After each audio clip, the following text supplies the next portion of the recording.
बिस्मिल्लाहिर्रहमानिर्रहीम। औरतों के लिए तरावी की नमाज का क्या हुक्म है? औरतें कितनी रकात नमाज तरावी पढ़ेंगी? 8 रकात या 20 रकात? और दूसरी बात की हर 4 रकात के बाद जो तरावी की दुआ पढ़ी जाती है, अगर वह याद ना हो तो फिर बंदे या बंदी को क्या पढ़ना चाहिए और क्या बैठकर तरावी की नमाज पढ़ सकते हैं या नहीं पढ़ सकती हैं? दोस्तों, यह सब बातें जानने के लिए वीडियो को आखिर तक जरूर देखें और हमारे चैनल पर नए हैं तो चैनल को जरूर सब्सक्राइब करें। आइए जानते हैं औरतों में यह गलतफहमी पाई जाती है और बहुत सारी औरतें ऐसा करती भी हैं। वह यह होता है कि औरतें यह समझती हैं कि यह तरावी जो है यह मर्दों के लिए हैं, औरतें पढ़ती ही नहीं। बाँझ तो औरतें पढ़ती ही नहीं कि यह जो तरावी हैं यह सिर्फ मर्दों के लिए ही खास हैं। लेकिन एक बात सुन लीजिए कि जिस तरह मर्दों के लिए तरावी की नमाज सुन्नत मौक़िदा है, इसी तरह औरतों के लिए भी यह तरावी की नमाज सुन्नत मौक़िदा है। और अब यह सवाल है कि तरावी की नमाज की रकात कितनी है? तरावी की नमाज की रकात 20 हैं, 8 रकात नहीं बल्कि 20 रकात हैं।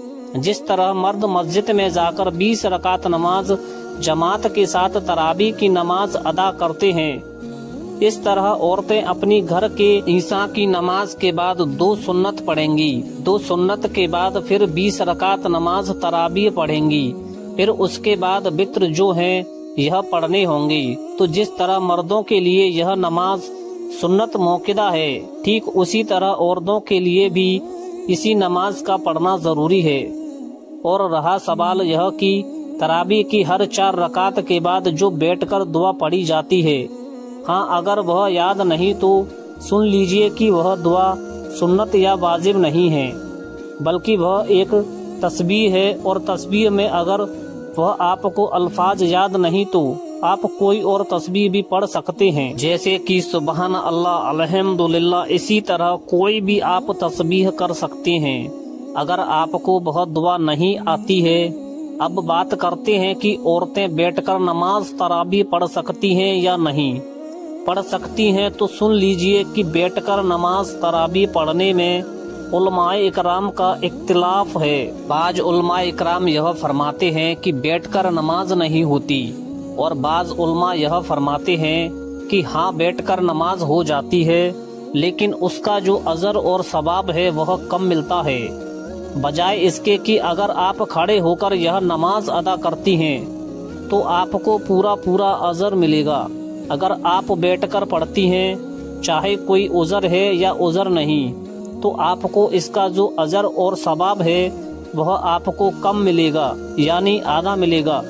तो नाजरीन, एक और गलती भी है कि बाज़ औरतें ऐसी भी होती हैं जो बिला उजर बैठकर फर्ज नमाज भी अदा कर लेती हैं, वाजिब नमाज भी अदा कर लेती हैं, और इसी तरह वो ये सोचती हैं कि हमारी तबीयत खराब है, हम नमाज में खड़े नहीं हो सकते। तो सुन लीजिए कि फर्ज जो नमाज है, जिस तरह फजर की नमाज है, जोहर की नमाज है, असर की नमाज है, मगरिब की नमाज है, ईशा की नमाज है, तो यह जो फर्ज नमाज है बगैर उजर के, अगर इन फर्ज नमाज को आप बैठकर पढ़ें तो आपकी नमाज नहीं होगी, क्योंकि क़याम जरूरी है, क़याम फर्ज है। अगर आप मजबूरी के बिना खड़े होकर नमाज नहीं पढ़ेंगे तो आपकी नमाज नहीं होगी, क्योंकि आप एक जरूरी फर्ज को छोड़ चुके हैं। और इनके साथ 2 फजर की जो सुन्नत पढ़ी जाती हैं 2 रकात, वो भी सुन्नत मौक़िदा हैं, उनको जरूर अदा करना है। वो भी बिला उजर आप खड़े होकर नहीं पढ़ेंगी तो वो आपकी नमाज नहीं होगी। और इसी तरह इसके साथ 3 रकात नमाज वित्र है, उसका भी आपने क़याम करके अदा करना है। अगर बिना किसी मजबूरी के आप वित्र को बैठकर पढ़ते हैं तो आप एक जरूरी फर्ज को छोड़ने वाले हैं, क्योंकि क़याम करना, खड़ा होना, यह वित्र के अंदर फर्ज है, तो आपकी वित्र की नमाज नहीं हो सकेगी।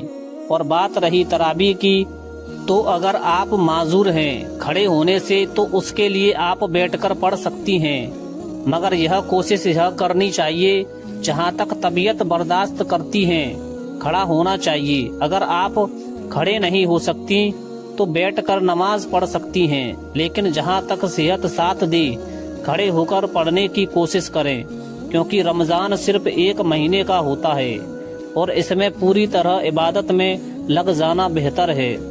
इसके बदले में अल्लाह रब्बुल इज्जत आपको और ज्यादा अजर अता फरमाए। नाजरीन, उम्मीद करता हूँ आपको सारी बातें समझ में आ गई होंगी। वीडियो पसंद आए तो वीडियो को लाइक करें, अपने दोस्तों में शेयर जरूर करें और कमेंट बॉक्स में अल्लाह के 99 नामों में से एक नाम जरूर टाइप करें। मिलते हैं नेक्स्ट वीडियो में, तब तक के लिए अल्लाह हाफिज।